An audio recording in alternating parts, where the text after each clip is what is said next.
Hello friends, ಎಲ್ಲರಿಗೂ ನಮಸ್ಕಾರಗಳು. ಸೈಗಾಜಿಬ ಸೈಕ್ಯನ್ಗೆ ನಿಮ್ಮೆಲ್ಲರಿಗೂ ಸ್ವಾಗತ. ಫ್ರೆಂಡ್ಸ್, ನನಗೆ ಒಂದು ಈ ವಿಡಿಯೋದಲ್ಲಿ ಅಂಗಾರಕ ಸಂಕಷ್ಟ ಚತುರ್ಥಿಯ ಒಂದು ಪೂಜಾ ವಿಧಾನವನ್ನು ತಿಳಿಸ್ಕೊಡ್ತಾ ಇದ್ದೇನೆ. ಈಗಾಗಲೇ ನನಗೆ ಅದು ಯಾವಾಗ ಅಂತ ತಿಳಿಸ್ಕೊಡ್ತಿದ್ದೇನೆ. 12ನೇ ತಾರೀಕು ನಾವು ಆಚರಣೆ ಮಾಡ್ತೇವೆ. ಹಾಗೆ ಹಾಗೆ ಚಂದ್ರೋದಯದ ಸಮಯದ ಆಗಿರಬಹುದು, ಎಲ್ಲರ ಬಗ್ಗೆ ನಾನು ನಿಮಗೆ ಈಗಾಗಲೇ ಮಾಹಿತಿಯನ್ನು ಕೊಟ್ಟಿದ್ದೇನೆ. ಬನ್ನಿ ಪೂಜಾ ವಿಧಾನ ನೋಡೋಣಂತೆ. ಮೊದಲು ನಾವು ಬೆಳಿಗ್ಗೆ ಯಾವ ರೀತಿ ಪೂಜೆಯನ್ನು ಮಾಡಬೇಕು ಅಂತ ತಿಳಿಸ್ಕೊಡ್ತಾ ಇದ್ದೇನೆ.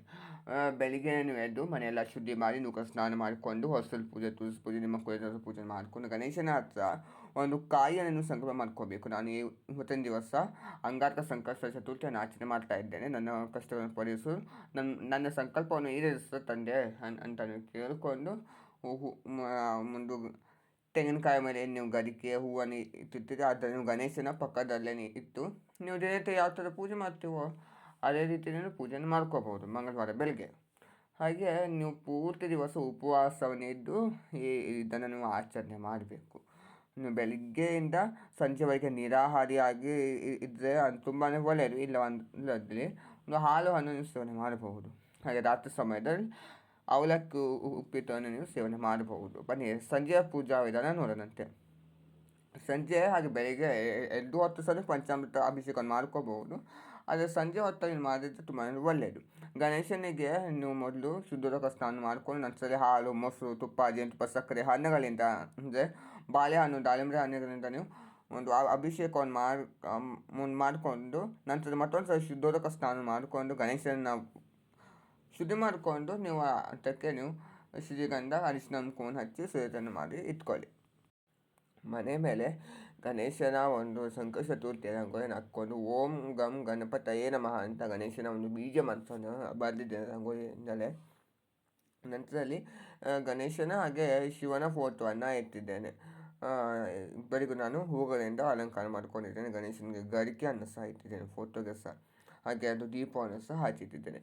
ಮತ್ತು ಗಣೇಶನನ್ನು ನಾವು ಯಾವ ರೀತಿ ಪ್ರತಿಷ್ಠಾಪನೆ ಮಾಡ್ಕೋಬೇಕು ಅನ್ನೋದಾದರೆ, ಒಂದು ತಾಮ್ರದ ಪ್ಲೇಟ್ ಮೇಲೆ 21 ಎಕ್ಕದ ಎಲೆಯನ್ನು ಇಟ್ಟಿದ್ದೇನೆ. ನೀವು ಅದರ ಬದಲಿಗೆ 21 ವಿಳೆದೆಲೆಯನ್ನು ಸಹ ನೀವು ಇರಬಹುದು.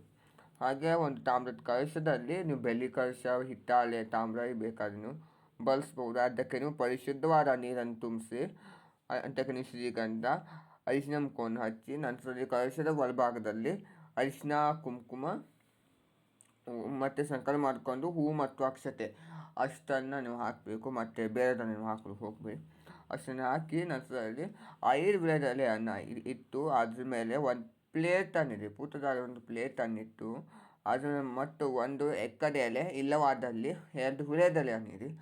ಅದರ ಮೇಲೆ ನೀವು ಸ್ವಸ್ತಿಕ್ ಚಿಹ್ನೆಯನ್ನು ಬರೆದು ಅಕ್ಷತೆಯನ್ನು ಹಾಕಿ ಗಣೇಶನನ್ನು ಪ್ರತಿಷ್ಠಾಪನೆ ಮಾಡ್ಕೋಬೇಕು. ಗಣೇಶನಿಗೆ ನೀವು 4 ಎಲೆ ಗೆಜ್ಜೆ ವಸ್ತ್ರವನ್ನು ಹಾಕಿ, ಇಲ್ಲವಾದಲ್ಲಿ 2 ಎಲೆ ಗೆಜ್ಜೆ ವಸ್ತ್ರವನ್ನು ಹಾಕಿ ಜನಿವಾರ ಎಡಗಡೆಯಿಂದ ಬಲಗಡೆಗೆ ನೀವು ಸಿರತೆ ಮಾಡಿಕೊಂಡು ಅದನ್ನು ಹಾಕ್ಬೋದು ಒಂದು ಅಂಗನೂಲಿಂದ.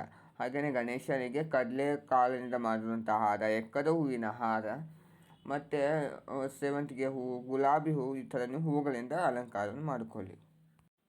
ದೀಪಾರಾಧನೆ ಅನ್ನೋದಾದರೆ ತೆಂಗಿನಕಾಯಿ ದೀಪಾರಾಧನೆ ತುಂಬಾ ಬಹುಮುಖ್ಯವಾಗಿರುವಂಥದ್ದು. ಅದ್ರ ಬಗ್ಗೆ ನನಗೆ ಒಂದು ನಾಳೆಯ ವಿಡಿಯೋದಲ್ಲಿ, ಬೆಳಗಿನ ವಿಡಿಯೋದಲ್ಲಿ ನಮಗೆ ಕೊಡ್ತೀನಿ. ಹಾಗೆಯೇ ಇದು 21 ಮುಖದ ದೀಪಾರಾಧನೆ ಅಂತ, ಇದು ಸಹ ನನಗೆ ಒಂದು ನಾಳಿನ ವಿಡಿಯೋದಲ್ಲಿ ತಿಳಿಸ್ಕೊಡ್ತೀನಿ. ದಯವಿಟ್ಟು ಮಿಸ್ ಮಾಡಿಕೊಳ್ಳೋದನ್ನು ಹೋಗಬೇಡಿ. ಹಾಗೆಯೇ ಪ್ರಸಾದಕ್ಕೆ ಅನ್ನೋದಾದರೆ ನೀವು ನೋಡ್ತಾ ಇರ್ಬೋದು, ಅವಲಕ್ಕಿನಿಂದ ಮಾಡಿರುವಂಥ ಪಂಚಕಜ್ಜಾಯ, ರವೆ ಉಂಡೆ, ಹಾಗೆಯೇ ಒಂದು ಪಂಚಾಮೃತ, ಒಂದು ಅಭಿಷೇಕ ಮಾಡಿದ್ನಲ್ಲ ಅದನ್ನೇ ಇಟ್ಟಿದ್ದೀನಿ. ಹಾಗೆ ತಾಂಬೂಲ, ಎಲ್ಲರಿಗೆ ದಕ್ಷಿಣೆ ಬಾಳೆಹಣ್ಣು, ಹಾಗೆ ಒಂದು ಹಣ್ಣುಗಳನ್ನು ಸಹ ಇಟ್ಟಿದ್ದೇನೆ. ನೀವು 21 ಮೋದಕವನ್ನು ಸಹ ಸಿದ್ಧತೆ ಮಾಡ್ಕೋಬಹುದು. ಕಡಲೆ ಕಾಳಿನ ಉಸ್ಲಿಯನ್ನು ಸಹ ಸಿದ್ಧತೆ ಮಾಡ್ಕೋಬಹುದು. ನಿಮಗೆ ಯಾವುದೆಲ್ಲ ಪ್ರಸಾದ ಸಿದ್ಧತೆ ಮಾಡ್ಕೊಳ್ಬೇಕಂತ ಅನಿಸ್ತದೋ ಅಷ್ಟೆಲ್ಲ ರೀತಿಯ ಪ್ರಸಾದವನ್ನು ಸಿದ್ಧತೆಯನ್ನು ಮಾಡ್ಕೋಬಹುದು. ಇಷ್ಟು ನೀವು ಪ್ರಸಾದ ಬಗ್ಗೆ ತಿಳಿಸ್ಕೊಡ್ಬೇಕಾಗಿರುವಂಥದ್ದು. ಹಾಗೆ ತೀರ್ಥವನ್ನು ಸಹ ಸಿದ್ಧತೆ ಮಾಡಿ ಇಟ್ಕೊಳ್ಳಿ. ನಂತರದಲ್ಲಿ ಅಷ್ಟೋತ್ತರಕ್ಕೆ ಯಾವ ಥರ ನೀವು ಸಿದ್ಧತೆ ಮಾಡ್ಕೋಬೇಕು ಅನ್ನೋದಾದರೆ, ಅಷ್ಟೋತ್ತರಕ್ಕೆ ನೀವು ಗರಿಕೆದಿಂದ ಅಷ್ಟೋತ್ತರ ಮಾಡ್ಕೋಬಹುದು. ಇಲ್ಲ ನಿಮಗೆ ಗರಿಕೆ ಸ್ವಲ್ಪನೇ ಸಿಕ್ಕಿದಲ್ಲಿ ಗರಿಕೆ ಮತ್ತು ಸೇವಂತಿಗೆ ಹೂವಿನ ದಳಗಳು, ಗುಲಾಬಿಯ ದಳಗಳು, ಹಾಗೆ ಕೆಂಪು ಅಥವಾ ಹಳದಿ ಅಕ್ಷತೆ ಅಷ್ಟನ್ನು ಮಿಕ್ಸ್ ಮಾಡಿಕೊಂಡು ಸಹ ನೀವು ಅಷ್ಟೋತ್ತರ ಮಾಡ್ಕೋಬೋದು. ಅದ್ರ ಜೊತೆಗೆ ನೀವು ಅದರಲ್ಲಿ ಎಕ್ಕದ ಹೂವನ್ನು ಸಹ ನೀವು ಬಳಸ್ಬಹುದು. ಗಣೇಶನಿಗೆ ಸಹ ನೀವು ಗರಿಕೆಯನ್ನು ಏರಿಸಬೇಕು, ಹಾಗೆ ಅಷ್ಟೋತ್ತರಕ್ಕೆ ಸಹ ನೀವು ಬಳಸಬೇಕು. ನಂತರದಲ್ಲಿ ಊದಿನ ಕಡ್ಡಿಯನ್ನು ಬೆಳಗಿ ವಿಶೇಷ ಒಂದು ದೀಪಾರಾಧನೆಗಳನ್ನು ಸಹ ಮಾಡಿಕೊಂಡು ಗಣೇಶನ ಅಷ್ಟೋತ್ತರವನ್ನು ಹೇಳ್ಕೋಬೇಕು. ಗಣೇಶನ 108 ನಾಮವನ್ನು ಹೇಳ್ಕೊಂಡು ನೀವು ಅಷ್ಟೋತ್ತರ ಮಾಡಿ, ಅಂದರೆ ಅರ್ಚನೆಯನ್ನು ಮಾಡಿಕೊಳ್ಳಿ. ಏನೂ ಸಹ ಸಿಕ್ಕಿಲ್ಲ ಅನ್ನೋದಾದರೆ ನೀವು ಬರೀ ಕುಂಕುಮದಿಂದ ಸಹ ನೀವು ಒಂದು ಅರ್ಚನೆಯನ್ನು ಮಾಡ್ಕೋಬಹುದು. ನಂತರದಲ್ಲಿ ಕಥೆಯನ್ನು ನೀವು ಓದ್ಕೋಬೇಕು. ಈ ಕಥೆಯನ್ನು ನೀವು ಅರ್ಥ ಮಾಡಿಕೊಂಡು ಓದಿ, ನಂತರದಲ್ಲಿ ಗಣೇಶನ ಸಂಕಷ್ಟ ನಾಶನ ನಾಮಸ ಗಣಪತಿ ಸ್ತೋತ್ರ ಅಂತ ಬರ್ತದೆ ಕೊನೆಯಲ್ಲಿ, ಅದನ್ನು ಸಹ ನೀವು ಓದ್ಕೋಬೇಕು. ನಂತರದಲ್ಲಿ ನೀವು ಕಾಯನ್ನು ಒಡೆದು ಏನು ನಾವು ಬೆಳಿಗ್ಗೆ ಸಂಕಲ್ಪ ಮಾಡ್ಕೊಂಡಿರ್ತಲ್ವ ಆ ಕಾಯನ್ನು, ಅದೇ ಕಾಯನ್ನು ಒಡೆದು ನೀವು ಮಂಗಳಾರತಿಯನ್ನು ಮಾಡ್ಕೋಬೇಕು. ಮಂಗಳಾರತಿಗೆ ನೀವು ತುಪ್ಪದ ಆರತಿ ಮಾಡ್ಕೊಳ್ಳಿ, ಇಲ್ಲದ ಪಂಚಾರತಿ ಮಾಡಿಕೊಂಡು ನೀವು ಕರ್ಪೂರ ಆರತಿ ಸಹ ಮಾಡ್ಕೋಬೋದು ವಿಶೇಷವಾಗಿಯೇ. ಇಷ್ಟೆಲ್ಲ ಆಗಿದ ನಂತರ ನೀವು ತೀರ್ಥವನ್ನು ಪ್ರೋಕ್ಷಣೆ ಮಾಡಿ ಅಕ್ಷತೆಯನ್ನು ಹಾಕಿ ಪೂಜೆನ ಸಮಾಪ್ತಿ ಮಾಡ್ಕೊಳ್ಳಿ. ಇಷ್ಟೆಲ್ಲ ಮಾಡೋ ತನಕ ನಿಮಗೆ ಸಂಜೆ ನಿಮಗೆ ಚಂದ್ರೋದಯದ ಸಮಯ ಬಂದೇ ಬಿಡ್ತದೆ. ನಾವು ಪೂಜೆನ ಯಾವ ಸಮಯದಲ್ಲಿ ಪ್ರಾರಂಭ ಮಾಡಬೇಕಂದ್ರೆ, ನಾವು ಸೂರ್ಯಾಸ್ತ ಆಗಿದ ನಂತರ, ಅಂದರೆ ಹೆಚ್ಚು ಕಮ್ಮಿ ನೀವು 7 ಗಂಟೆಯಿಂದ ಪ್ರಾರಂಭ ಮಾಡಿ ಪೂಜೆ ಮಾಡುವಂಥದ್ದು ತುಂಬಾ ಸೂಕ್ತವಾಗಿರುವಂಥದ್ದು. ಮಂತ್ರ ಅನ್ನೋದಾದರೆ ನೀವು ಈ ದಿವಸ ಸಹ ನೀವು ಓಂ ಗಂ ಗಣಪತಯೇ ನಮಃ ಅಂತಲೇ ಹೇಳ್ಕೊಂಡ್ರೆ ತುಂಬಾ ಒಳ್ಳೆಯದು.